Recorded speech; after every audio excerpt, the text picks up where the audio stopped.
بانی مجلس جناب حسن صاحب کے والد کے لیے سورہ فاتحہ پڑھ دیں. بسم اللہ الرحمن الرحیم. الحمدللہ رب العالمین الرحمن الرحیم مالک یوم الدین ایاک نعبد و ایاک نستعین اهدنا الصراط المستقیم صراط الذین انعمت علیہم غیر المغضوب علیہم ولا الضالین. بسم اللہ الرحمن الرحیم.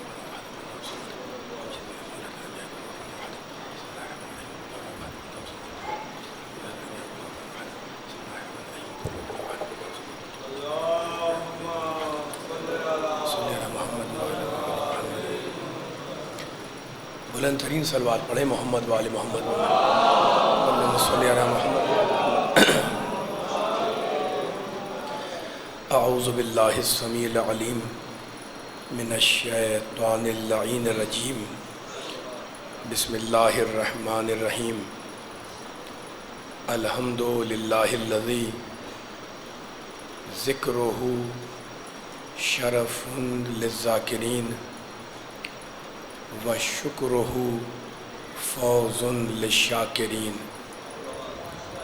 وطاعتہ نجات للمطیعین والصلاة والسلام والتحیۃ والاکرام علی اشرف النبیین وخاتم المرسلین سیدنا و مولانا ابی القاسم محمد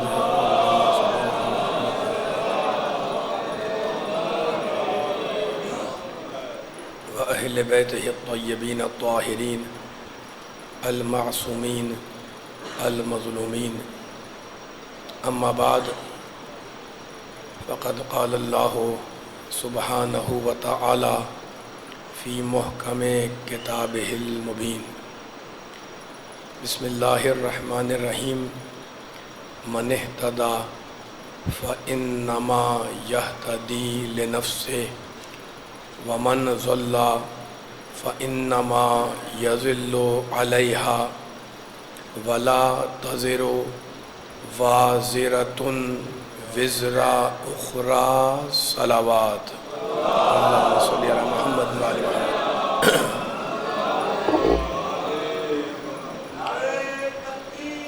اللہ اکبر اللہ اکبر. یا رسول اللہ یا رسول اللہ.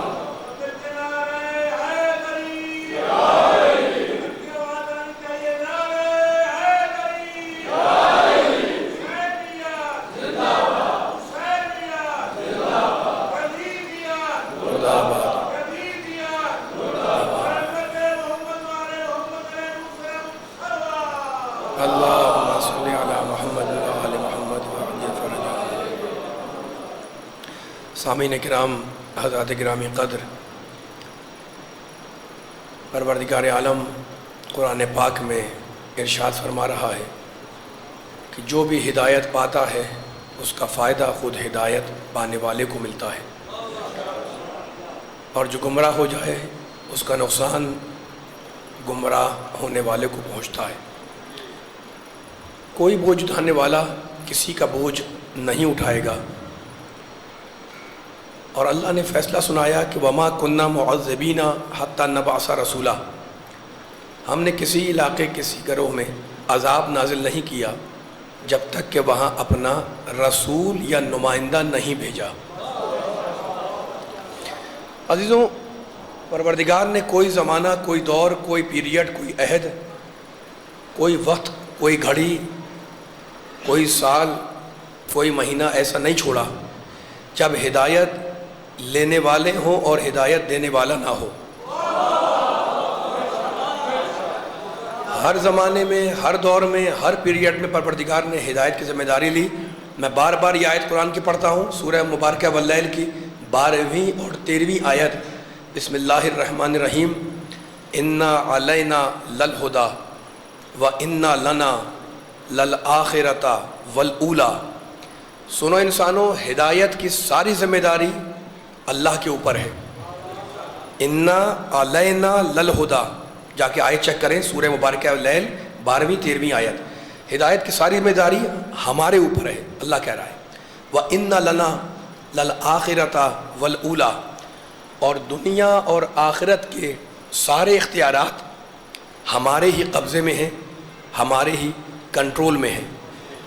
آپ نے دیکھا کہ پروردگار نے کس شان سے، کس ڈھب سے، کس انداز سے ہدایت کی ذمہ داری اپنے اوپر رکھی، اور اس فریضے کو جاہل اور نادان انسان کے حوالے نہیں کیا۔ بد نصیب ہیں وہ افراد، بد قسمت ہیں وہ افراد جو اللہ کی بھیجی ہوئی ہدایت سے فائدہ نہ اٹھا سکیں اور قدرت کے انتظام ہدایت کو چھوڑ کر اپنے انتظام کی فکر میں لگ جائیں۔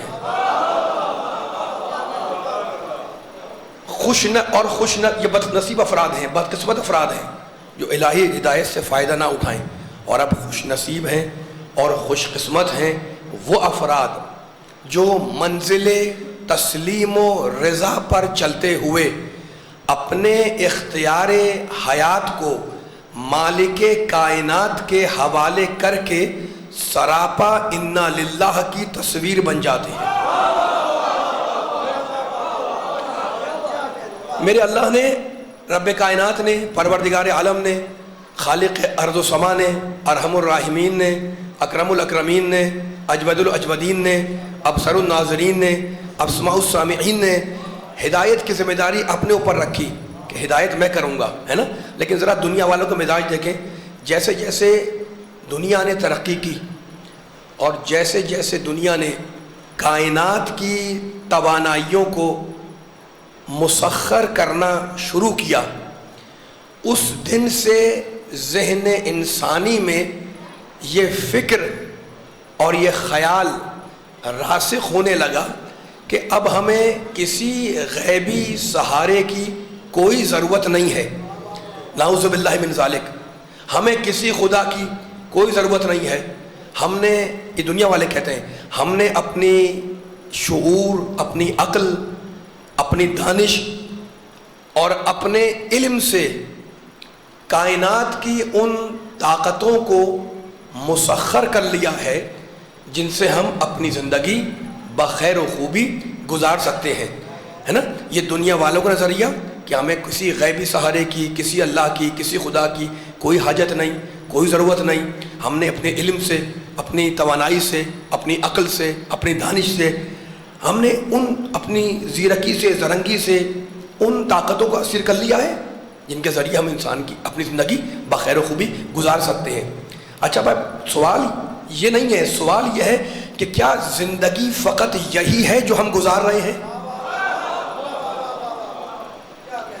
توجہ فرمائے تو جملے کے اوپر، کیا زندگی فقط یہی ہے جو ہم گزار رہے ہیں؟ کیا اس کے بعد کسی اور زندگی کا آغاز ہونے والا نہیں ہے؟ اگر توجہ فرمائے کہ جملہ بڑا قیمتی ہے جو تمہیدی جملوں میں آپ کو ہدیہ کرنے لگا ہوں میں، کیا زندگی فقط یہی ہے جو ہم اور آپ گزار رہے ہیں، اور کیا اس کے بعد کوئی اور عالم نہیں ہے؟ کیا اس کے بعد کسی اور زندگی کا آغاز ہونے والا نہیں ہے؟ اچھا، اگر یہ زندگی یہی ہے، 50 سال کی زندگی، 60 سال کی زندگی، 80 سال کی زندگی، 100 سال کی زندگی، ہے نا، یہی تو ہے نا، تو پھر اگر یہی زندگی ہے جو ہم اور آپ گزار رہے ہیں، 50 سال 100 سال چلے گئے اور اس کے بعد کچھ بھی نہیں ہے، تو اگر فقط یہی زندگی ہے تو پھر ضرورت کیا ہے کہ انسان کسی قانون کی پابندی کرے؟ بھائی رہنا ہے دنیا میں 50 سال 60 سال 100 سال، ہے نا، تو جیسی چاہے گزار لو۔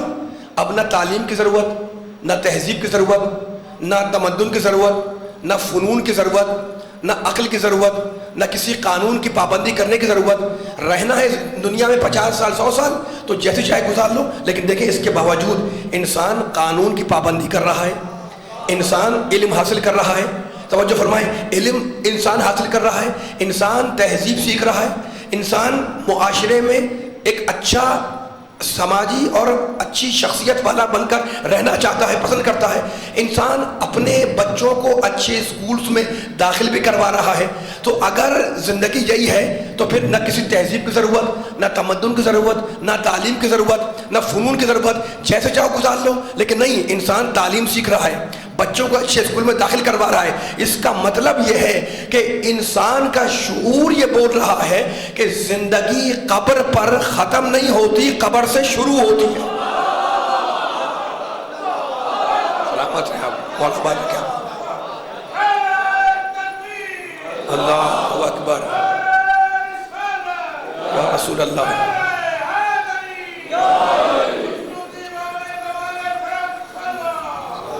صلی اللہ محمد و آل محمد. رہنا ہے زندگی میں 50 سال 100 سال تو پھر جیسے چاہے گزار لو. لیکن نہیں، لاشعور بول رہا ہے کہ زندگی قبر پہ ختم نہیں ہوتی، قبر سے شروع ہوتی ہے. ٹھیک ہے نا.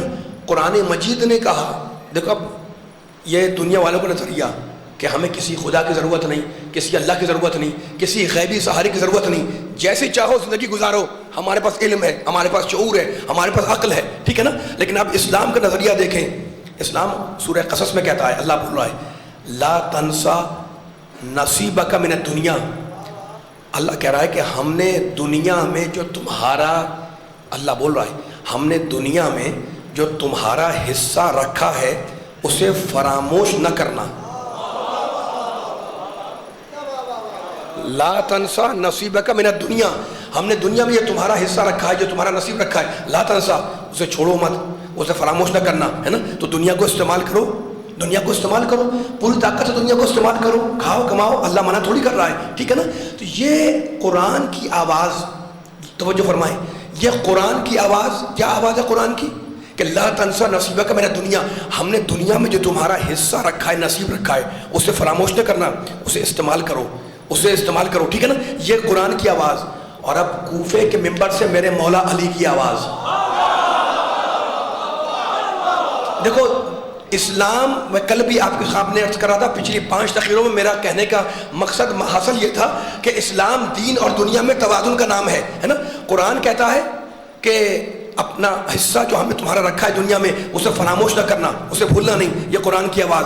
اور اب میرے مولا علی کی آواز کہنے لگے، کیا کمال کی جملہ بولا ہے، اعمل لدنیاک. علی بول رہے ہیں اعمل لدنیاک، اپنی دنیا کے لیے ایسے عمل کرو کأنک تعیش ابدا، جیسے تمہیں ابد الآباد قیامت تک اسی دنیا میں رہنا ہے. اعمل لدنیاک کأنک تعیش ابدا، دنیا میں اپنے ایسے عمل کرو جیسے تمہیں ہمیشہ ابد الآباد قیامت تک اسی دنیا میں رہنا ہے. اور اس کے بعد علی فرما رہے ہیں وَعَمَلْ لِدِّينِكَ كَأَنَّكَ تَمُوتُ غَدًا، اور اپنی آخرت کے لیے ایسے عمل کرو جیسے تمہیں کل ہی مر جانا ہے. اس جملے پہ غور کریں، کتنا جامع جملہ ہے. دنیا کے لیے ایسے عمل کرو جیسے قیامت تک رہنا ہے. علی بول رہے ہیں وَعَمَلْ لِدِّينِكَ، اور اپنی آخرت کے لیے ایسے عمل کرو كَأَنَّكَ تَمُوتُ غَدًا، جیسے تمہیں کل ہی مر جانا ہے نا. کتنا متوازن، کتنا بیلنس جملہ ہے. یہ جملہ وہی بول سکتا ہے جس کے دونوں ہتھیلیوں پر دنیا اور آخرت ہو. مولا بارک سلامت رکھے، سلامت رہے، سلامت رہے. یہ اتنا متوازن جملہ، اتنا بیلنس جملہ سوائے علی کے کوئی نہیں بول سکتا ہے نا. اعمل للدنیا کأنک تعیش ابدا، دنیا کے لیے ایسے عمل کرو جیسے ہمیشہ رہنا ہے. وعمل لدینک، اور اپنی آخرت کے لیے ایسے عمل کرو، آخرت سنوارو کأنک تموت غدا، جیسے تمہیں کل ہی مر جانا ہے. اچھا تو یہ دنیا کیا ہے؟ الدنیا، تھوڑا سا جملے تمہیدی جملے ہیں، میرا ساتھ دیتے رہیے گا. الدنیا مزرعۃ الآخرہ. ظاہر ہے کہ جب وہ کل اور پرسوں کی تقریر ہے، آج گھنٹہ آدھا گھنٹہ، اور اس کے بعد انشاءاللہ آخری مرحلوں سے آہستہ آہستہ قریب ہو رہے ہیں. لیکن آج کچھ جملے سننے والوں کو ہدیہ کرنا ہے انشاءاللہ اپنے نبی کی شان میں، قرآن کی شان میں، قرآن کے حوالے سے. تو اب دنیا کیا ہے؟ علی کا جملہ، وہ قرآن کا جملہ، اپنے نصیب کو چھوڑ دو نہیں، بھولو نہیں، ہے نا. اور اب دنیا، الدنیا مزرعۃ الآخرہ، دنیا آخرت کی کھیتی ہے. دنیا آخرت کی کھیتی ہے. انسان جو بوئے گا اس دنیا میں وہی کاٹے گا اس دنیا میں, ٹھیک ہے نا. تو دنیا کیا ہے؟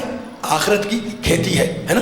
لیکن دنیا بنائی اس لیے اللہ نے تاکہ انسان اپنی آخرت کا بندوبست کرے. دیکھیں یہ پیغام ہے اسلام کا میرے لیے, آپ کے لیے, ہر سننے بچہ ہو یا بڑا ہو, ہے نا, یا مرد ہو یا عورت ہو, ہر ایک کے لیے پیغام ہے اسلام کا جو دنیا میں اس وقت پیدا ہوا ہے. دنیا آخرت کی کھیتی ہے, ایک نہ ایک دن تو گزر کے یہاں سے گزر جانا ہے ہر انسان کو. تو دنیا اس لیے بنائی گئی کہ انسان اپنی آخرت کا بندوبست کرے, میں اپنی آخرت کا, آپ اپنی آخرت کا, وہ اپنی آخرت کا, ٹھیک ہے نا. لیکن وہ لوگ, وہ دنیا دار جو مادے میں الجھ گئے, توجہ فرمائیے گا, وہ افراد, وہ انسان جو مادے میں الجھ گیا, جس نے دنیا کو اپنا ہدف قرار دیا, جس نے دنیا کو اپنا مقصد بنا لیا, جس نے دنیا کو اپنا مقصد بنا لیا, جس نے دنیا کو اپنا مقصد سمجھا, اس نے جب انسان کے مسائل کو دیکھا, توجہ فرمائیے گا, میں اسلام تک جانا چاہ رہا ہوں, بڑے قیمتی جملے کہوں گا آپ سے, لیکن یہ تمہیدیں ناگزیر ہیں, ضروری ہیں, میں ان تمہیدوں سے گزروں گا انشاءاللہ, تو عظمت اسلام پہ جملہ کہوں گا. وہ انسان جو مادہ پرست تھا, جو کل بھی آپ سے میں کہہ رہا تھا, جو فقط دنیا ہی دنیا کو سمجھتا تھا اور دنیا دار تھا, اس نے جب انسان کے مسائل کو دیکھا تو کہا کہ انسان کا سب سے بڑا مسئلہ نفس کا مسئلہ ہے. کیا مطلب؟ وہ کہہ رہے ہیں کہنے کہ انسان کا جو سب سے بڑا مسئلہ ہے وہ نفس کا مسئلہ ہے. اگر نفس کو کچل دو, نفس کو مار دو, تو سارے مسائل حل ہو جائیں گے. یہ ایک نظریہ. پھر کسی فلسفی نے کہا کہ انسان اخلاقیات کی بنیاد پر ہے, عفت, شجاعت, عدالت, حکمت, اگر ان میں انسان کامیاب ہے تو کامیاب ہے, اور اگر ان میں انسان کامیاب نہیں ہے تو ناکامیاب ہے. یہ دوسرا نظریہ. پھر میں کہیں لے جانا چاہ رہا ہوں سننے والوں کو, اتنے بیدار سننے والے ماشاءاللہ بیٹھے ہوئے. یہ دوسرا نظریہ کہ انسان بنتا ہے اخلاقیات کی بنیاد پر, عفت, شجاعت, عدالت, حکمت, ہے نا, ان میں کامیاب ہو جائے کامیاب ہے. یہ ایک نظریہ. پھر کسی اور نے انسان کے مسائل کو دیکھا تو کہا کہ انسان کا سب سے بڑا مسئلہ پیٹ کا مسئلہ ہے. اگر انسان کو 2 وقت کی روٹی مل جائے تو انسان کی زندگی امن و سلامتی سے گزر جائے, ہے نا. تو کسی نے انسان کو دیکھا کہ انسان کا مسئلہ ہے پیٹ کا, روٹی مل جائے مسئلہ حل ہو گیا, ٹھیک ہے. آپ نے دیکھا کہ ہر انسان نے, ہر فلسفی نے اپنی اینک سے انسان کے مسائل کو دیکھا. توجہ فرمائیں, توجہ فرمائیں, توجہ فرمائیں. مولا آباد رکھے آپ کی بیدار سماعتوں کو. میں کوئی باریک بات ہے کس لیے رک کے آگے پڑھ رہا ہوں تاکہ جملہ ضائع نہ ہونے پائے. انشاءاللہ پوری بھرپور طریقے سے آپ میرا ساتھ دے رہے ہیں, جملہ پہنچے گا, ٹھیک ہے. ہر انسان نے اپنی اینک سے انسان کے مسائل کو دیکھا. کسی نے روٹی کی نگاہ سے دیکھا, کسی نے پیٹ کی نگاہ سے دیکھا, کسی نے نفس کی نگاہ سے دیکھا, ٹھیک ہے نا. تصوف نے کہا کہ اگر روح کو اس کی ذات میں فنا کر دو تو سارے مسائل حل ہو جائیں. ماہر جنسیات فرائڈ نے کہا کہ انسان کا سب سے بڑا مسئلہ جنس کا مسئلہ ہے, اگر انسان کے جنس کے مسائل حل ہو جائیں تو انسان کے سارے مسائل حل ہو جائیں گے. یہ چھوٹے چھوٹے نام نہیں لے رہا ہوں میں, بڑے بڑے فلسفی ہیں, پوری زندگیاں کتاب پڑھتے ہوئے گزار دی. وہ انسان کے مسائل کو دیکھتے ہیں تو کیسے دیکھتے ہیں؟ اپنی آنکھ سے. کسی نے روٹی کی آنکھ سے دیکھا, کسی نے پیٹ کی آنکھ سے دیکھا, کسی نے نفس کی آنکھ سے دیکھا, کسی نے تصوف کی آنکھ سے دیکھا, یعنی ہر ایک نے کچلنے کی بات کی, نفس کو مارنے کی بات کی. توجہ, ہر ایک نے نفس کو کچلنے کی بات کی. لیکن کیونکہ اسلام نام ہے دنیا اور آخرت کے توازن کا, اسلام نے اب ایسا توازن قائم کیا یہ کہہ کر کہ وَالنَّفْسِ وَمَا سَوَّاهَا, نفس کو پاک بناؤ, ہم تمہیں جنت دیں گے. تو نفس کو کچلنا نہیں ہے, پاک بنانا ہے.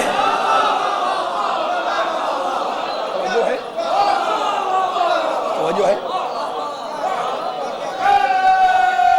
مل کے سارے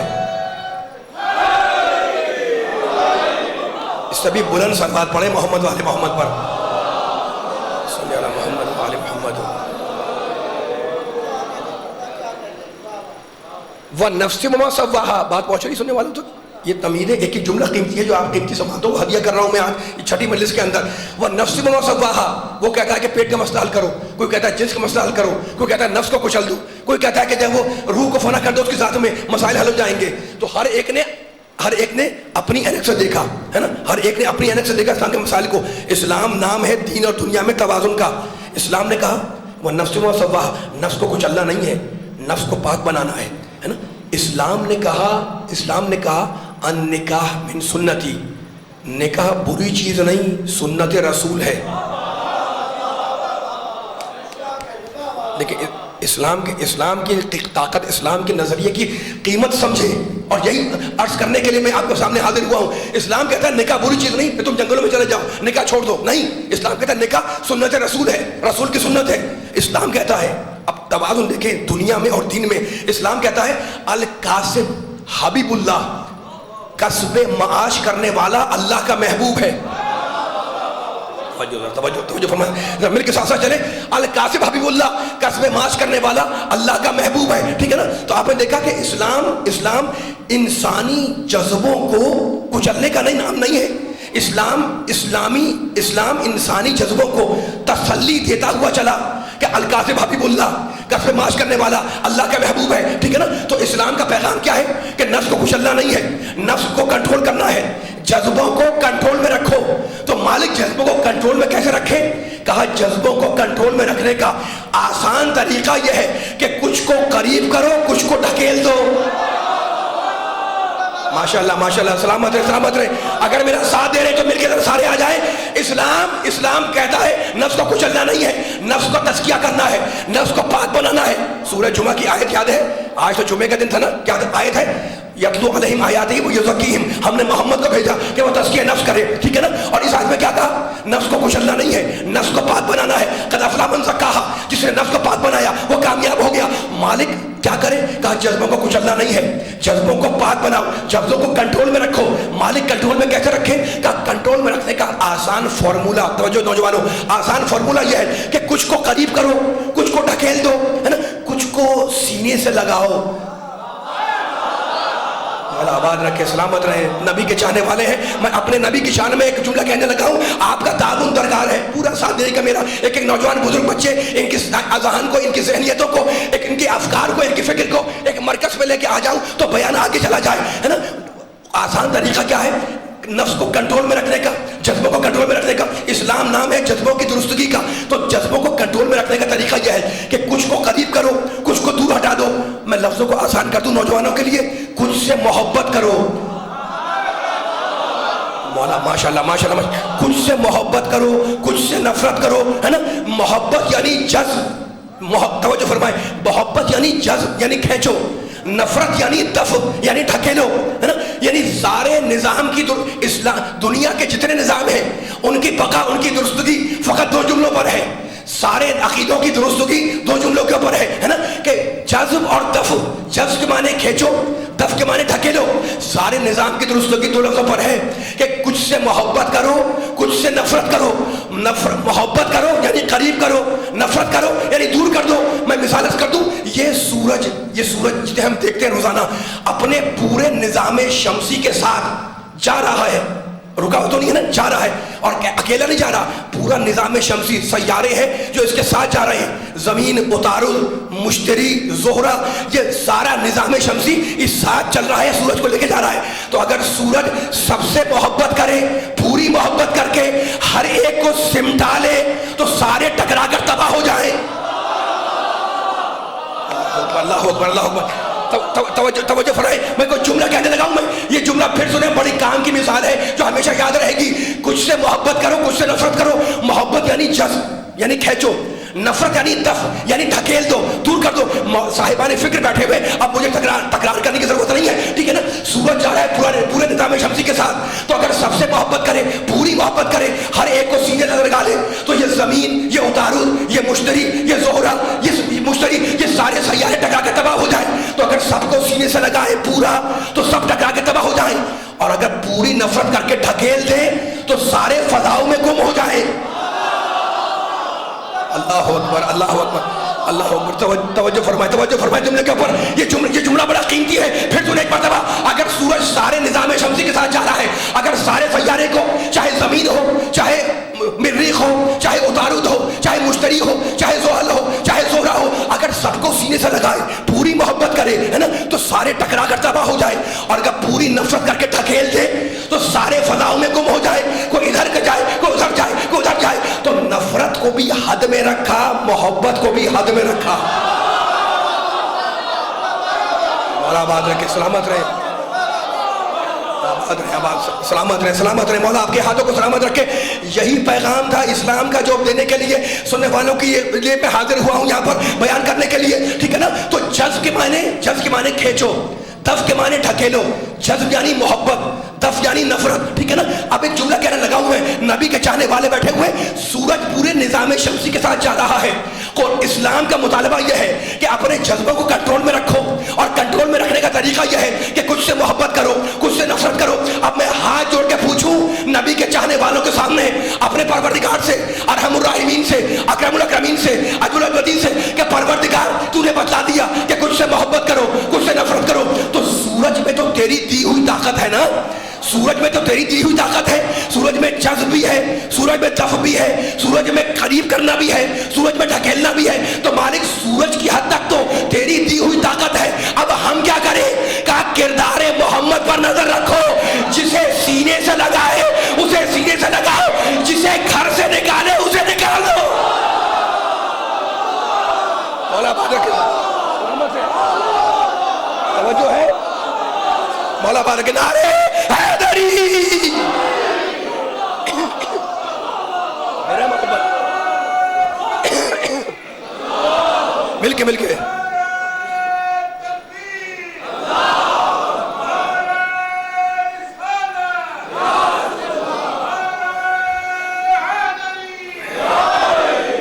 ماشاءاللہ،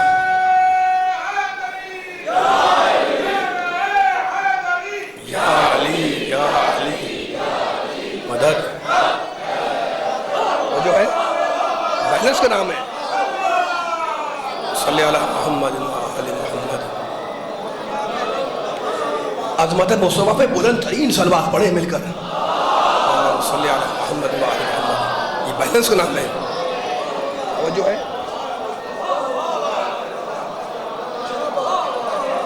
سلامت رہے، مولا آباد رکھے، ٹھیک ہے نا۔ اب نبی کی جان والے بیٹھے ہوئے، نبی کا ذکر آیا ہوا ہے۔ اب میں ایک جملہ کہنے چاہ رہا ہوں، اور اس جملے کے لیے میرے پاس دلیل میں آیتیں ہیں، لیکن میرا ساتھ دے یہاں سے لے کر وہاں تک، وہاں سے لے کے آخر تک، اس لیے کہ باتیں جڑی بھی ہوتی ہیں اور مربوط اور ماشاءاللہ مسلسل جو گفتگو سننے والوں کی خدمت میں ہدیہ کر رہا ہوں میں۔ تو اب نبی کی شان میں جملہ کہنا ہے مجھے، دیکھو جو نسبت ہر امت کو اپنے انبیاء سے ہے، وہی نسبت سارے انبیاء کو خاتم الانبیاء سے ہے۔ ماشاءاللہ ماشاءاللہ، سلامت ہے، بڑے سمجھدار، بڑے ہوشیار، بڑے پڑھے لکھے سامعین میرے سامنے تشریف فرما ہے۔ میں اس جملے کی دلیل دیے بغیر آگے نہیں بڑھوں گا، پھر سن ایک مرتبہ، جو نسبت ہر امت کو اپنے انبیاء سے، وہی نسبت، وہی تعلق ہر انبیاء کا خاتم الانبیاء سے، ٹھیک ہے نا۔ جا کے سورہ نساء میں آیت پڑھیں، 4 سورہ، بسم اللہ الرحمن الرحیم، فَكَيْفَ إِذَا جِئْنَا مِن كُلِّ أُمَّةٍ بِشَهِيدٍ وَجِئْنَا بِكَ عَلَىٰ هَؤُلَاءِ شَهِيدًا۔ وہ دن کیسا ہوگا؟ سورہ نساء، فَكَيْفَ إِذَا جِئْنَا مِن كُلِّ أُمَّةٍ بِشَهِيدٍ، وہ دن کیسا ہوگا؟ اللہ بول رہا ہے جب ہم ہر امت سے ایک گواہ کو لے کر آئیں گے، اور رسول تجھے ان سارے گواہوں پر گواہ بنائیں گے۔ میں پوری ذمہ داری سے جملہ عرض کر رہا ہوں، قرآن کی آیتوں کا سہارے میں جملہ اپنا آگے بڑھا رہا ہوں نبی کے چاہنے والوں کے سامنے۔ سورہ نساء 4 سورہ، جا کے آیت چیک کریے گا، ترجمہ دیکھیے گا، فَكَيْفَ إِذَا جِئْنَا مِن كُلِّ أُمَّةٍ بِشَهِيدٍ وَجِئْنَا بِكَ عَلَىٰ هَؤُلَاءِ شَهِيدًا۔ وہ دن کیسا ہوگا جب ہم ہر امت سے ایک شہید کو لائیں گے، شہید یعنی گواہ، ٹھیک ہے۔ یہ سورہ نساء کی آیت، اور اب سورہ نحل 16واں سورہ، ملتی جلتی آیت ہے، الفاظ ملتے جلتے ہیں لیکن آیت الگ ہے، ظاہر ہے۔ میں پڑھ رہا ہوں سورہ نحل کی آیت تاکہ آپ قصیدہ پڑھتے ہیں نبی کی شان میں، اب دیکھیں اللہ کس شان سے شان نبوت بیان کر رہا ہے۔ میرا اللہ رب کائنات ہے نا، خالق ارض و سما، ارحم الراحمین، اجود الاجودین، ابصر الناظرین، اسمع السامعین، پروردگار کس شان سے اپنے نبی کا ذکر کر رہا ہے؟ کیا کہہ رہا ہے اللہ؟ یہ سورہ نساء کی آیت، اور اب سورہ نحل 16واں سورہ، وَيَوْمَ نَبَسُ فِي كُلِّ أُمَّةٍ شَهِيدًا عَلَيْهِمْ مِنْ أَنفُسِهِمْ وَجِئْنَا بِكَ شَهِيدًا عَلَىٰ هَؤُلَاءِ۔ رسول وہ دن کیسا ہوگا جب ہم ہر امت سے ایک شہید کو لائیں گے، گواہ کو لائیں گے، اور تجھے ان سارے گواہوں پر گواہ بنا کر لائیں گے۔ 2 آیتیں آپ نے سن لی، اب جملہ میں کہوں تو آپ کہاں سے کہہ رہے ہیں؟ جا کے تفسیر ان دونوں آیتوں کی تفسیروں میں دیکھیں، مفسر کہتے ہیں کہ گواہ سے امت کا گواہ ہے نا، اللہ کہہ رہا ہے کہ ہر امت سے ہم گواہ کو لائیں گے، نام نہیں لیا، اور حبیب تجھے ان گواہوں پر گواہ بنائیں گے، ٹھیک ہے، نام تو نہیں لیا، لیکن مفسر کہتے ہیں کہ ہر امت کے گواہ سے مراد اس امت کا نبی ہے۔ سلامت مولا بات ہے، قرآن سننے بیٹھے ہیں، قرآن سمجھنے بیٹھے ہیں، اتنا مجمع بیٹھا ہوا ماشاءاللہ، اور میری کوشش بھی یہ ہوتی ہے کہ ہر سننے والے تک قرآن کا پیغام عام کر دوں انشاءاللہ۔ یہ بچے نوجوان جو بیٹھے ہیں بڑی بیداری سے مجھے سن رہے ہیں، میں ایک جملہ کہنا چاہ رہا ہوں، میں دیکھو میں نہیں کہہ رہا ہوں، مفسر کہہ رہے ہیں کہ ہر امت کے گواہ، شہید یعنی گواہ، اس سے مراد امت کا نبی ہے۔ اب نبی کتنے آئے ہیں وہ آپ کے انداز میں 1,24,000، ٹھیک ہے نا، تو ہر نبی اپنی امت کا گواہ ہے، ٹھیک ہے۔ تو اب ترجمہ کیا ہوگا؟ وہ دن کیسا ہوگا جب ہم ہر نبی کو اس کی امت کا گواہ بنائیں گے، اور رسول تجھے ان سارے نبیوں پر گواہ بنائیں گے۔ یہ جملہ آپ نے سن لیا ہے، اتنا قیمتی جملہ، یہ جملہ اگر دل میں اتر جائے تو لطف آئے گا۔ میں نے دونوں حوالے دے دیے، سورہ نساء کا حوالہ دیا، سورہ نحل کا حوالہ دیا، 2 آیتیں چھوٹی چھوٹی آیتیں جا کے چیک کر سکتے ہیں نا، اور زمانے کو سنائیں کہ شان مصطفیٰ ہے کیا۔ میں نبی کے چاہنے والوں سے جہاں جہاں میری آواز جا رہی ہے، اب بھڑکپور کے اندر امام بارگاہ میں بول رہا ہوں، جہاں جہاں آواز جا رہی ہے نبی کی شان میں جملہ سناؤ زمانے کو، یہ دونوں آیتیں یاد کر کے کہ اللہ کہتا ہے کہ ہم ہر امت سے ایک گواہ کو لائیں گے، نبی تجھے سارے گواہوں پر گواہ بنائیں گے۔ ہر امت کے گواہ سے مراد اس امت کا نبی ہے نا، تو ہر نبی اپنی امت کا گواہ، میرا محمد سارے انبیاء کا گواہ۔ شہید کے معنی جانتے ہو؟ شہید کے معنی سورہ نور، اگر طاقت دیکھنی ہے شہید کے لفظ کی تو سورہ نور میں اللہ نے اس لفظ کی طاقت بتائی کہ شہید اس گواہ کو کہتے ہیں جس نے واقعہ اپنی آنکھوں سے دیکھا ہو۔ میں پوری ذمہ داری سے جملہ بول رہا ہوں، عربی زبان سے واقف ہوں، پوری ریسپانسبلٹی کے ساتھ بول رہا ہوں۔ اگر آپ میرا ساتھ دے رہے ہیں اور تھکے نہیں ہیں تو میرے جملے کو آگے لے جانے دیں۔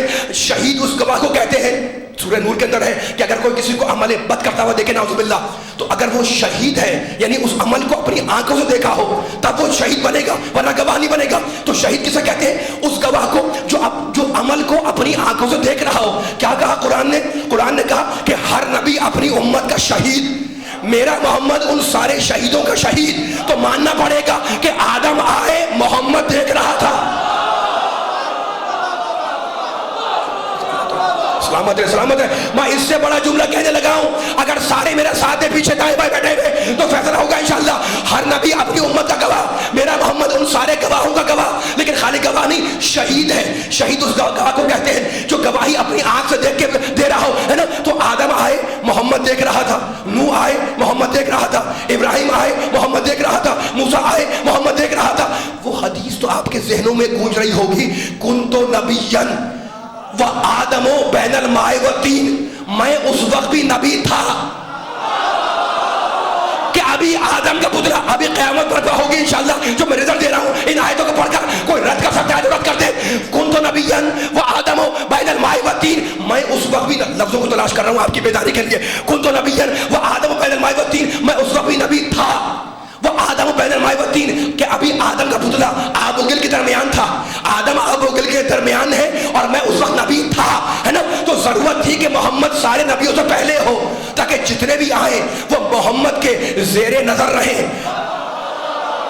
آدم محمد کے زیر نظر، نوح محمد کے زیر نظر، ابراہیم محمد کے زیر نظر، موسیٰ محمد کے زیر نظر، عیسیٰ محمد کے زیر نظر۔ ضرورت ہے آیت کی روشنی میں کہ میرا نبی، میرا محمد، آمنہ کا لال، ابو طالب کا بھتیجا، عبداللہ کا بیٹا، علی کا بھائی، سارے انبیاء سے پہلے ہو تاکہ جتنے بھی آئیں وہ محمد کے زیر نظر رہے، ہے نا۔ تو اب طے کر دیا آیت نے کہ میرا محمد سارے نبیوں سے پہلے دنیا میں تھا۔ بس نبی والے یہ بتلائیں کہ کیا میرا محمد نگاہوں کے سامنے تھا؟ نگاہوں کے سامنے تو نہیں تھا نا۔ تو جو نگاہوں کے سامنے نہ ہو اسے کہتے ہیں غائب۔ بس یہی تو فرق ہے ہم میں اور دوسروں میں، پہلے محمد کی غیبت کو سب مانتے ہیں اور آخری محمد کی غیبت ہمارے علاوہ کوئی نہیں مانتا۔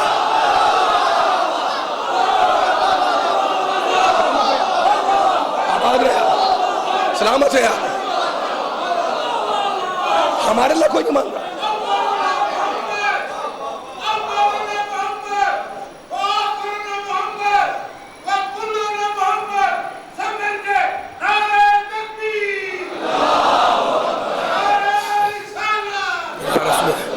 ماشاءاللہ مل کے سارے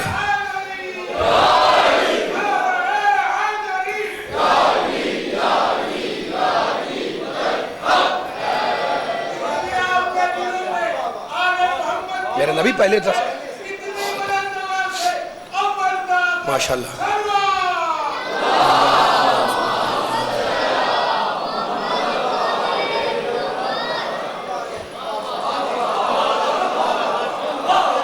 یہ میرا پیغام ہے، خبردار کبھی بھی محمد و آل محمد کی ذات کو اپنی ذاتوں پہ قیاس نہ کرنا. ہماری تخلیق اور ہے. خدا کرے میرا جملہ پہنچ جائے سننے والوں تک. آپ کے ذریعے سب کو پیغام دے رہا ہوں. جہاں جہاں میں ممبر بیٹھا ہوتا ہوں نا، ایک بہت بڑی جگہ بیٹھا ہوں، حقیر انسان لے کے بیٹھا ہوں بڑی جگہ کے اوپر، تو جملے تو بولوں گا، قرآن و حدیث کی روشنی میں بولوں گا. خبردار محمد و آل محمد کی ذات کو کبھی اپنی ذاتوں پہ قیاس نہ کرنا، اس لیے کہ ہماری تخلیق اور ہے، ان کی تخلیق اور ہے، ہماری خلقت اور ہے، ان کی خلقت اور ہے. بیان کروں، ہم دنیا میں آ کے پڑھتے ہیں، وہ وہاں سے پڑھ کر آتے ہیں. کوئی رد کر سکتا ہے تو رد کرتے ہیں مجھے. خبردار ابھی آل محمد کی ذات کو، میرے نبی کی ذات کو اپنی طرح پہ قیاس نہ کرنا، اس لیے کہ ہماری تخلیق اور ان کی تخلیق اور، ہماری تینت اور ان کی تینت اور، ہماری خلقت اور ان کی خلقت اور. ہم دنیا میں آ کے پڑھتے ہیں، وہ وہاں سے پڑھ کر آتے ہیں. اور عرض کر دوں، سونا ہماری عادت، ان کی عبادت. بولے یا پیچھے والی ذرا بولے، سونا ہماری عادت، ان کی عبادت. ذرا آبادوں کو ملانا میرے ساتھ ساتھ. سونا ہماری عادت، ان کی عبادت، ان کی عبادت. جنت ہمارے سارے اعمال کی جزا، جنت ہمارے سارے اعمال کی جزا. ان کی ایک ضربت کا بیانہ. جبریل ہمارے لیے مقدس ملک، ان کا نیاز مند قدیمانہ. نماز ہمارے لیے عبادت، ان کے لیے درود کا بہانہ. تو علی کی ذات کو اپنی ذات پر کبھی قیاس نہ کرنا، اس لیے کہ ہماری نمازیں سورج کا انتظار کرتی ہیں اور علی کی نماز کا سورج انتظار کرتا ہے. آباد رہے آپ، سلامت رہے آپ، مولا بادو کا سمجھئے بہت.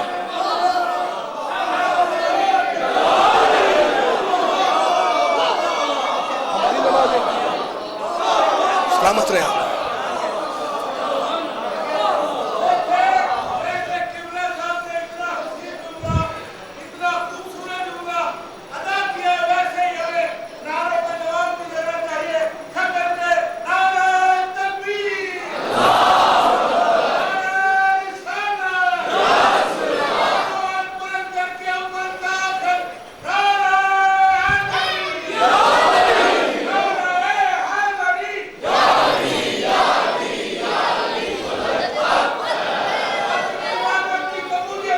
ماشاءاللہ. اللہم صلی اللہ محمد رسول مولا بات. سلامت رہے، سلامت رہے آپ.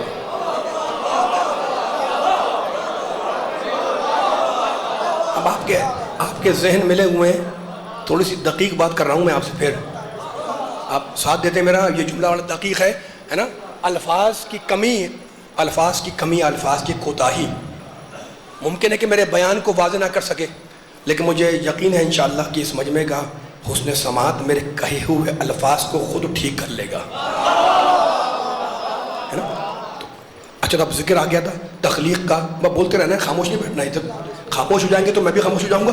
ذکر آ گیا تخلیق کا، انسان کی تخلیق کا، ہماری تخلیق اور ان کی تخلیق اور، ہے نا. اب تخلیق انسانی پر ایک جملہ کہنے کا دل چاہ رہا ہے.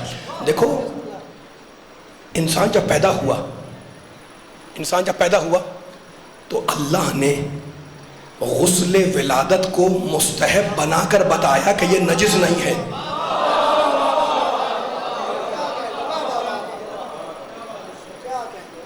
توجہ فرمائیں جملے کے اوپر. یہ بڑا قیمتی جملہ ہے جو آپ کے سامنے دیا. کہ اگر یقین نہ آئے تو جا کے توسل مسائل کھولیں، فقہ کی کتابیں کھولیں، اس میں غسل کے جو چیپٹر کو نکالیں، اس میں لکھیں کیا لکھا ہوا ہے. غسل ولادت، غسل مولود کیا لکھا ہوا ہے؟ مستحب. ٹھیک ہے نا. بہت قیمتی جملہ ہے، بہت ٹھہر کے بول رہا ہوں تاکہ ضائع نہ ہو انشاءاللہ. یہ اتنے پیچھے بیٹھے میں دیکھ رہا ہوں ماشاءاللہ، اتنے دنوں سے تشریف لا رہے ہیں آپ. اب یہ وقت ختم ہونے لگا ہے، لیکن یہ گفتگو چھیڑی ہوئی ہے میں نے، تو اب جملہ تو کہے بغیر ممبر نہیں چھوڑوں گا. جملہ بڑا قیمتی جو آپ کا ہدیہ کر رہا ہوں. پھر سنیں ایک مرتبہ. جب انسان پیدا ہوا تو اللہ نے غسل مولود کو مستحب قرار دے کے بتایا کہ نجس نہیں ہے. اچھا، تو مرنے کے بعد کا غسل واجب،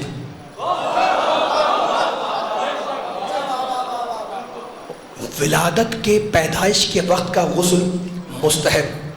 اس سے اتنا تو معلوم ہو گیا کہ چاہے مرنے کے بعد انسان نجس ہو جائے تو ہو جائے، لیکن پیدائش کے وقت نجس نہیں ہوتا. وہ انا اگر ایک ہی جملہ غور کریں، میں بار بار تکرار نہیں کر سکتا ہوں، جملہ بہت قیمتی ہے جو اس وقت آپ لے کے اٹھیں گے انشاءاللہ اس مسجد بارگاہ سے مولا کے صدقے میں اتنا مجمع بیٹھا ہوا ہے. اگر غسل ولادت، اگر انسان نجس ہوتا تو غسل ولادت واجب ہوتا. بھائی میری انگلی میں خدا نہ خواستہ چوٹ لگ جائے، خون نکل آئے، تو کیا میں غسل کروں گا؟ میں انگلی پاک کر لوں گا، ختم بات. توجہ فرمائیں، میں ان مسئلے کو نہیں چھڑنا چاہ رہا ہوں میں، ٹھیک ہے نا. اچھا تو اب چاہے مرنے کے بعد انسان نجس ہو جائے، غسل کے ولادت کے وقت نجس نہیں ہوتا، ٹھیک ہے نا. اچھا تو اب انسان مسافر ہے نا، انسان مسافر ہے، اس کے سفر کی 3 منزلیں ہیں. قرآن کی آیتوں کی سپورٹ ہے مجھے، میں ڈیٹیل میں نہیں جا رہا ہوں، پہلے کہہ چکا ہوں کہ بہت دقیق بات ہے، میں بہت رک کے بیان کر رہا ہوں، لیکن جب سمجھ میں آ جائے تو اب یہ خاموش نہیں بیٹھنا ہے، پھر بولنا میرے ساتھ ساتھ، اس لیے بڑا آسان کر رہا ہوں جملے کو. انسان کی سفر کی 3 منزلیں ہیں، ہے نا. وہ 3 منزلیں اگر میں سمجھا دی تو یقین جانے بڑا فلسفہ تخلیق آسان ہو کے آپ کو ہدیہ ہوگا اگر یہ 3 منزلیں سمجھ میں آ گئی. توجہ سارے بچے نوجوان بزرگوں کی. انسان کے سفر کی، انسان مسافر ہے، اللہ نے بنا کے بھیجا. اب اس کے سفر کی 3 منزلیں ہیں. پہلی منزل ہے صلب پدر، باپ کے صلب میں تھا. دوسری منزل ہے رحم مادر، ماں کے شکم میں آیا. تیسری منزل ہے یہ دنیا، اس دنیا میں آیا. انسان جب دنیا میں آتا ہے جب بھی اسے غسل دیا جاتا ہے. انسان جب دنیا سے جاتا ہے، آپ بولنا ہے میرے ساتھ ساتھ، خاموش نہیں بیٹھنا ہے، یہ سارے بول رہے ہیں، ادھر والے خاموش رہیں گے تو مزہ نہیں آئے گا. انسان جب دنیا میں آتا ہے جب بھی اسے غسل دیا جاتا ہے. انسان جب دنیا سے جاتا ہے جب بھی اسے غسل دیا جاتا ہے نا. آنے والا غسل مستحب، جب جاتا ہے تو غسل واجب ہیں دونوں غسل. لیکن جب آیا ہے تو غسل مستحب، جب گیا ہے تو غسل واجب. یعنی جب آیا تھا تو نہ اس وقت کسی قابل تھا. توجہ. جب جا رہا ہے، کوئی ایسی فکر ہے جو میں رک کے دینا چاہ رہا ہوں، بار بار کہہ رہا ہوں، اپیل نہیں کروں گا، میرا ساتھ دیتے رہے، آپ بڑے بیدار سننے والے، اس لیے یہ موضوع میں نے چھیڑ دیا ہے. جب آیا تھا نہ تو اس وقت کوئی کسی قابل تھا، جب جانے لگا تو نہ کسی قابل تھا. آیا تو بھی غسل ہوا، گیا تو بھی غسل ہوا، لیکن دونوں غسل میں اللہ نے فرق رکھا. آنے والے غسل کو اللہ نے واجب قرار نہیں دیا، مستحب قرار دیا، غسل ولادت. جاتے ہوئے غسل کو اللہ نے واجب قرار دیا. تو اب فیصلہ ہو گیا کہ انسان جب آیا ہے تو غسل ولادت نے مستحب ہو کے بتلایا کہ یہ انسان نجس نہیں ہے، پاک ہے. توجہ فرمائے. غسل پیدائش نے، پیدائش کے وقت کے غسل نے مستحب ہو کے بتلایا کہ یہ انسان نجس نہیں ہے، ٹھیک ہے نا. اچھا تو اب جب تک صلب پدر میں رہا، توجہ، جب تک صلب پدر میں رہا، نجاستوں کے ماحول میں رہا. قرآن کہتا ہے ہم نے تمہیں نجس خطرے سے پیدا کیا. تو جب تک باپ کے صلبوں میں رہا، جب تک انسان باپ کے صلب میں رہا، نجاست کے ماحول میں رہا. جب ماں کے شکم سے دنیا میں آیا تو پاک آیا. یعنی تخلیق میں ماں اور باپ دونوں کا احسان ہے. انسان کی تخلیق میں ماں اور باپ دونوں کا احسان ہے، لیکن طہارت میں باپ کا نہیں، فقط ماں کا احسان ہے. اللہ اکبر، اللہ اکبر، اللہ اکبر، اللہ اکبر. یہ عظمت ماں کا جملہ کہہ رہا ہوں. انسان کی تخلیق میں ماں اور باپ دونوں کا احسان، لیکن انسان کی طہارت میں باپ کا نہیں، ماں کا احسان ہے. یعنی اللہ نے جب تخلیق کا کام لیا تو دونوں کے ذریعے لیا، ماں اور باپ، لیکن اللہ نے طہارت میں فقط ماں کو ذریعہ بنایا. اچھا تو یہ فیصلہ ہو جائے، یہ ماں باپ ہے کون؟ مرد اور عورت. اللہ نے جب تخلیق کا کام لیا تو مرد اور عورت دونوں سے لیا، لیکن جب طہارت کا کام لیا تو وہاں مرد کو نہیں، فقط عورت کو ذریعہ بنایا. اب سمجھ میں آیا؟ اللہ جب کسی کی طہارت کا ذریعہ کسی کو بناتا ہے تو عورت کے ذریعے بناتا ہے. جب ہماری تخلیق میں طہارت کا کام لیا تو عورت کو ذریعہ بنایا، اور جنہیں اللہ نے بنایا ہی پاک تھا، جب ان کی طہارت کا اعلان کیا تو کسی مرد کا ذکر نہیں کیا، عورت کو واسطہ بنایا. ہم فاطمہ و ابوہا، طہارت میں 5 ہے، واسطہ فاطمہ ہے.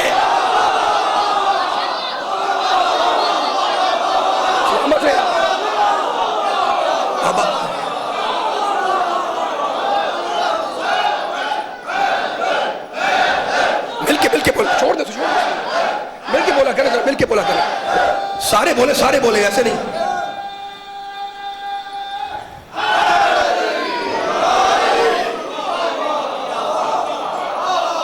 تھک گئے آپ حضرات؟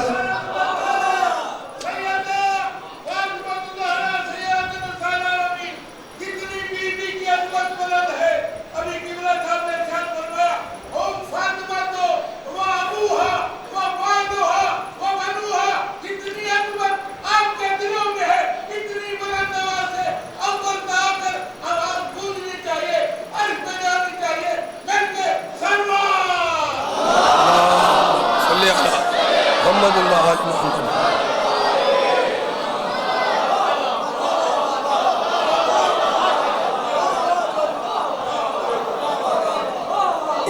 ایک جملہ اور کہنے کا دل چاہ رہا ہے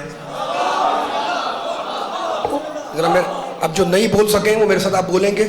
جیسے کہ میں تھک رہا ہوں, آخری کلمات ہیں, پوری توجہ سے آپ کے ہاتھ اٹھ رہے ہیں, ماشاءاللہ نعرے لگا رہے ہیں, درود پڑھ رہے ہیں. اللہ سلامت رکھے آپ کی آوازوں کو, سلامتوں کو.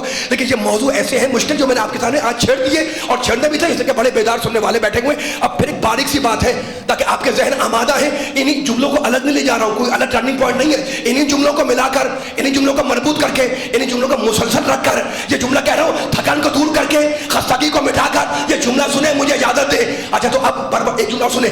پروردگار نے جس کے ذریعے انسان کو طیب و طاہر بنایا, اسے نہ بہن کہا نہ بیٹی, اسے ماں کہا. خدا کرے یہ جملہ پہنچ جائے سننے والا. مولا آباد رکھے, سلامت رہے. ذرا میرا ساتھ دیے گا ذرا, پوری طاقت لگانی ہے, خاموش نہیں ہے, اپنا حصہ اس میں ڈالنا ہے جملوں کے ساتھ تاکہ جملہ ضائع نہ ہونے پائے. ٹھیک ہے نا, پوری توجہ کے ساتھ. اللہ نے جس کے ذریعے انسان کو طیب و طاہر بنایا, اسے نہ بہن کہا نہ بیٹی کہا, اسے ماں کا رتبہ دیا. تو یہ وہ عورت ہے جسے اللہ نے, یہ وہ ہستی جسے اللہ نے ماں کہا, نہ بہن کہا نہ بیٹی کہا. توجہ فرمائیں جملوں کے اوپر, بار بار میں زور دے رہا ہوں. اللہ نے جس کے ذریعے طہارت کا کام لیا, اس عورت کو نہ اللہ نے بہن کہا نہ بیٹی کہا, اسے ماں کے درجہ دیا. تو اب سمجھ میں آیا, اللہ جس کے ذریعے طہارت کا کام لے اسے ماں بناتا ہے. تو پروردگار ہماری سمجھ میں آ گیا کہ جس کے ذریعے تو طہارت کا کام لے اسے ماں بناتا ہے. تو جس کے ذریعے طہارت پنجتن کا اعلان کرے گا, کیا اسے ماں نہیں بنائے گا؟ کہا نہیں, اسے بھی ماں بناؤں گا, لیکن اس شان کے ساتھ بناؤں گا کہ ازواج رسول کو اگر مومنین کی ماں بناؤں گا تو فاطمہ کو رسول کی ماں بناؤں گا.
نیند تو نہیں آ رہی ہے؟ اب میرا ساتھ دیتے رہنا. میں نے کہا نا جو نہیں بول سکے تھے وہ اپنا حصہ ڈالیں اس کے اندر تاکہ بیان. ماشاءاللہ بڑا بھرپور نعرہ لگایا, سلامت رہے. آخری کلمات ہے لیکن بڑی قیمتی باتیں اب ہدیہ ہو رہی ہیں. ایک چھوٹی سی بڑی بات رہ گئی لیکن ہے بڑی قیمتی. ٹھیک ہے نا. اچھا تو اب ہم فاطمہ تو وہ ابوہا و بالوہا و بنوہا, ٹھیک ہے نا. اچھا تو اب مرکز دائرہ عصمت کا نام ہے فاطمہ.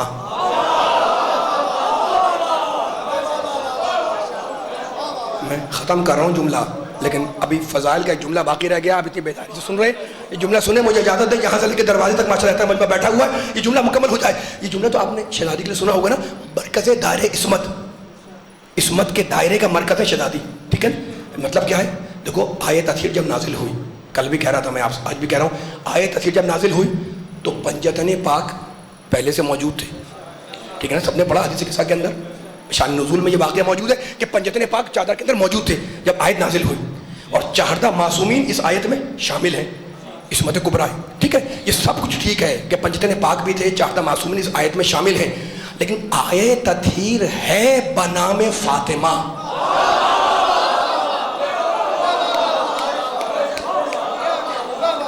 اب سمجھ میں آیا کہ مرکز دائرہ عصمت کیوں کہتے ہیں؟ عصمت کے دائرے کا مرکز ہے شہزادی.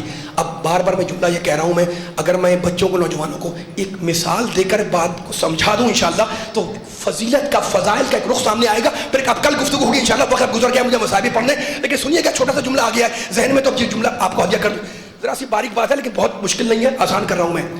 اب اگر ہم سے کوئی پوچھ دے جناب کہ آپ بار بار کہہ رہے ہیں مرکز دائرہ عصمت شہزادی، مرکز دائرہ عصمت ہے نا، تو یہ مرکز کیا ہے، یہ دائرہ کیا ہے؟ کوئی مجھ سے پوچھے جناب، یا میں آپ سے پوچھوں جناب یہ مرکز کسے کہتے ہیں، دائرہ کسے کہتے ہیں، تو آپ مجھے کہیں گے جناب ذرا پرکار اٹھائیں. میں نے پرکار اٹھایا، میں نے کہا کیا کرنا ہے؟ آپ نے کہا اس کی ایک ٹانگ کو ذرا آپ کاغذ پہ رکھیں. میں نے کاغذ پہ رکھا. آپ نے کہا کیا بنا؟ میں نے کہا پوائنٹ. آپ نے کہا یہ ہے مرکز. میں نے کہا اب کیا کروں؟ آپ نے کہا دوسری ٹانگ سے اس کو گھمائیں. میں نے گھما دیا. میں نے کہا اب کیا بنا؟ آپ نے کہا یہ بنا دائرہ. بات ختم ہو گئی ہے نا. بچپن کا سبق یاد کر رہے ہیں ہم، بچپن کا سبق یہ ہے نا یاد کر رہے ہیں. جیومیٹری باکس ذہن میں آ گیا ہوگا آپ کے. 2 جملے میں مجھے اجازت دیں، میں بیان ختم کروں. بڑا آپ نے ساتھ دیا ہے لیکن پوری ریکارڈ ہو رہے ہیں بھرپور طریقے سے. یہ جملہ پہنچنا چاہیے. اتنی محنت کر کے میں یہاں تک لے کر آیا ہوں. انشاءاللہ آپ کے ذہن بھی محنت کر رہے ہیں، آپ کی سماعتیں میرا ساتھ دے رہی ہیں. جملہ ضائع نہیں ہوگا. میں نے پرکار رکھا اور کر کے گھما دیا. میں نے کیا بنا؟ آپ نے کہا پہلی ٹانگ سے جو نقطہ بنا وہ ہے مرکز، پوائنٹ ہے. اور جو گھما کے آپ نے بنایا ہے گول، یہ ہے دائرہ ہے نا. تو جو نقطہ رکھا ہے وہ ہے پوائنٹ، جو گھمایا ہے وہ ہے دائرہ یعنی سرکل. ٹھیک ہے، یہ تو سمجھ میں آ گیا ہمارے کہ مرکز کسے کہتے ہیں اور دائرہ کسے کہتے ہیں. اب کیسے پتا چلے کہ دائرہ صحیح بنا ہے یا غلط؟ توجہ، پرانا سبق دوہرا رہے ہیں مل کے ہم سارے سننے والے ہے نا. میں یہ بار بار مثال دے رہا ہوں، مٹی بھی مثال ہے لیکن دینا ہے مجھے فضیلت کے لیے. اب جناب میں نے کہا کہ یہ کیسے پتا چلے کہ دائرہ چھوٹا ہے کہ بڑا، دائرہ صحیح ہے یا غلط، دائرہ دائیں ہے یا بائیں، اونچا ہے یا نیچا؟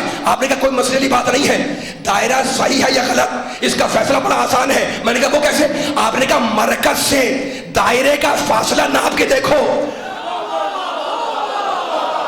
اگر ہر جگہ سے فاصلہ برابر ہے تو دائرہ ٹھیک ہے، اور اگر کہیں چھوٹا ہے کہیں بڑا ہے تو اس کا مطلب یہ ہے کہ دائرہ خراب ہے. بات میری مکمل ہو گئی، آپ کے حوالے کر رہا ہوں پیچھے تک ایک ایک آدمی تک. میں نے کہا جناب دائرہ صحیح ہے یا غلط اس کی پہچان کیا ہے؟ آپ نے کہا مرکز سے پوائنٹ سے اس کا دائرے کا فاصلہ ناپ کے دیکھیں. اگر کہیں اونچا کہیں نیچا کہیں چھوٹا کہیں بڑا اس کا مطلب یہ کہ دائرہ خراب بن گیا ہے. اور اگر ہر جگہ سے فاصلہ برابر کا ہے تو دائرہ ٹھیک ہے. بس جو قاعدہ یہاں پر ہے وہی آیت تطہیر میں ہے. خدا نے کیا کہا؟ ہم فاطمہ تو وہ ابوہا وہ بالوہا وہ بنوہا. اس میں فاطمہ ہے اور ان کا باپ ہے اور ان کا شوہر ہے اور ان کے بیٹے ہیں. ہر جگہ سے رشتہ ناپ لو، فاصلہ برابر کا ہے.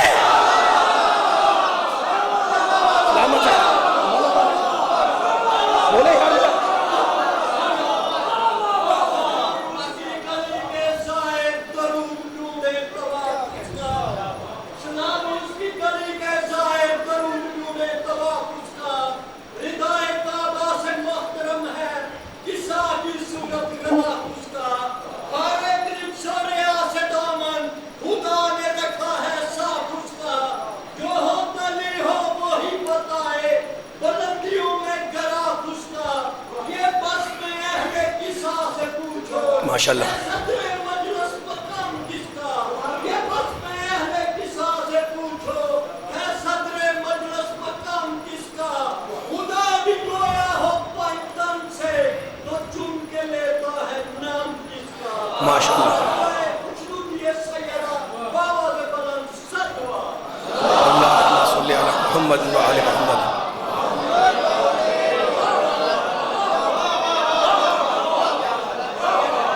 سلامت رہیں مولا، آباد رکھے.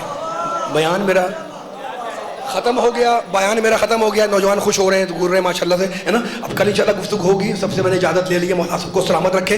جو حاضرین سامعین آئے ہوئے ہیں ان کی خدمت میں میں نے اجازت لے لی. میں اب جا رہا ہوں مصائب کی طرف. لیکن ایک جملہ سن لیے گا. آپ نے اتنی محنت کی ہے جیومیٹری پر اور جو ہے وہ پرکار کے اوپر، اس کے 2 ٹانگوں کے اوپر. ایک جملہ سن لیں. میں نے کہا جناب مرکز کسے کہتے ہیں؟ آپ نے کہا مرکز کہتے ہیں یہ پرکار کو رکھیں آپ، اس سے جو نقطہ پوائنٹ بنے گا یہ ہے مرکز. میں نے کہا کیا کریں؟ آپ نے کہا اس کو گھما دیں. میں نے کہا یہ کیا بنا؟ آپ نے کہا یہ دائرہ بن گیا. ٹھیک ہے نا. اب دائرہ سمجھ میں آ گیا. وہ جو گھوم کے گول بن رہا ہے وہ ہے دائرہ، اور جو بیچ میں ہے مرکز وہ ہے پوائنٹ ہے نا. اب ایک جملہ اور توجہ سے سن لیے گا اور بیان مکمل ہو گیا میرا.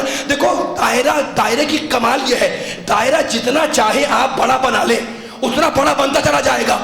پورا سیالکوٹ آ جائے دائرے میں آ جائے گا، پورا پنجاب آ جائے دائرے میں آ جائے گا. توجہ کرنا. پورا پاکستان آ جائے دائرے میں آ جائے گا، پورا ایشیا لے جاؤ دائرے میں آ جائے گا. تو دائرہ جتنا چاہے بڑا بنا لو بنتا چلا جائے گا، لیکن پوائنٹ مرکز ایک رہے گا. آپ سمجھ میں آیا کہ 14 معصومین میں معصوم 13 ہے، معصومہ ایک ہے.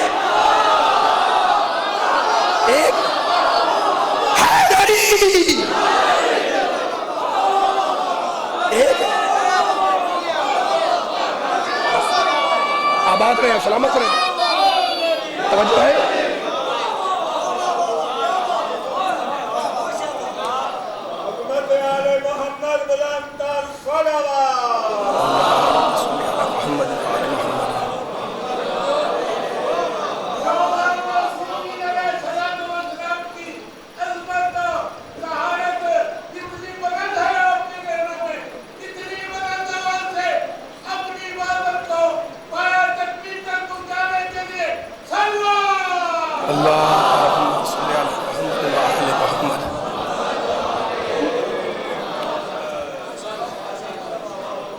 دیکھو جسمانی اذیت جتنی بھی ہو، سیدہ کا ذکر آ گیا، بس 2 جملہ بیان کروں گا۔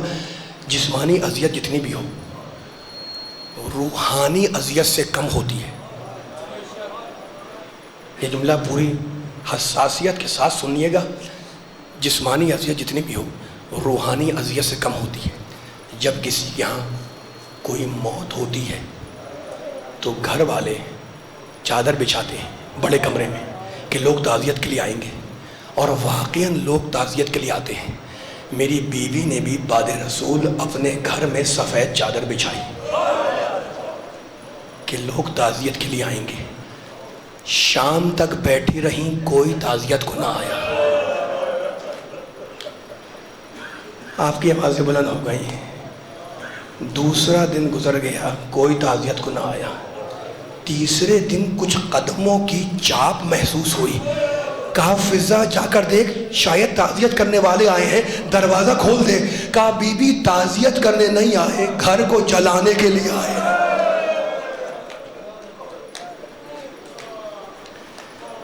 بس مصائب ہو گئے۔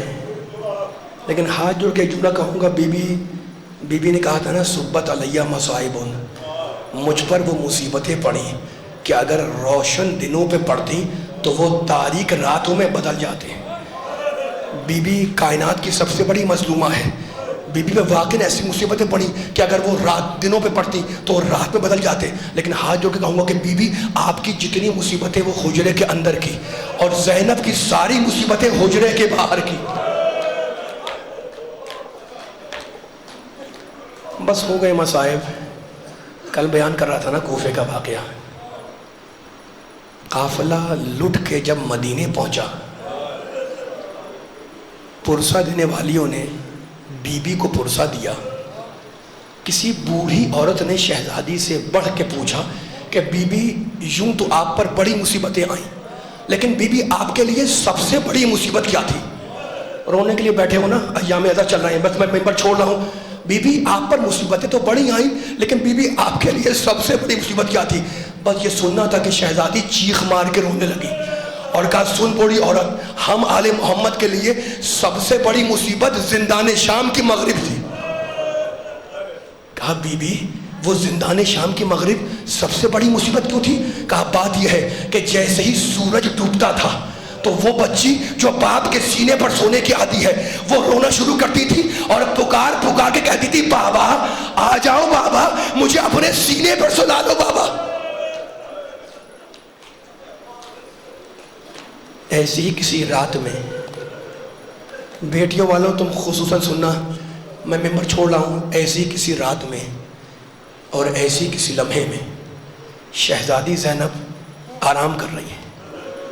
بچی تھک کر تماچے کھا کر آرام کر رہی ہے۔ ایک مرتبہ مقتل کہتا ہے کہ رات کے اندھیرے میں شہزادی نے اپنے سر پر کسی کا ہاتھ محسوس کیا۔ ہاتھ پر ہاتھ رکھا، دیکھا چھوٹا سا ہاتھ ہے۔ کہا بیٹی کیا تلاش کر رہی ہے؟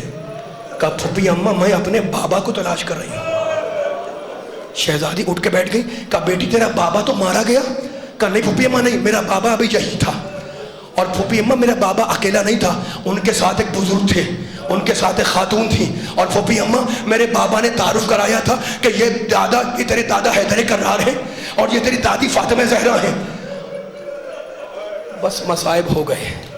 اور پھوپھی اماں سنیں گے بچی کا جملہ بیٹیوں والا، پھوپھی اماں میری دادی نے مجھے اپنی گود میں بٹھلایا تھا، میرے سر پر ہاتھ پھیرا تھا اور مجھ سے پوچھا تھا بیٹی تیرے کانوں کا درد اب کیسا ہے؟ سیدانیاں اٹھ کے بیٹھ گئی، خدا تمہارے آنسوؤں کا رومال ہے سجدہ میں جگہ دے. شہدانیاں اٹھ کے بیٹھ گئی. شہزادی زینب نے بچی کو دلاسا دیا کہ شاید بچی سو جائے، لیکن بچی کا رونا بند نہ ہوا. شہزادی ام کلثوم نے بچی کو اپنی گود میں لیا، تھپکیاں دی، لیکن بچی کا رونا بند نہ ہوا. بچی ام فروا کی گود میں گئی، لیکن بچی کا رونا بند نہ ہوا. ایک بار میرا بیمار امام زنجیروں کا لنگر تھام کے اٹھا اور کہا پھوپھی اماں بچی کو مجھے دے دے، شاید بچی سو جائے. رونے والا حسین کی یتیمہ زینب کی گود سے سجاد کی گود میں آئی. سجاد نے تھپکیاں دی اور مختل نے لکھا کہ بچی واقعا سو گئی. پکار کے کہا پھوپھی اماں بچی سو گئی، آ کر اسے لے جائیں. شہزادی قریب آئی، بچی کو اپنی گود میں لیا اور ایک جملہ کہا سجاد انا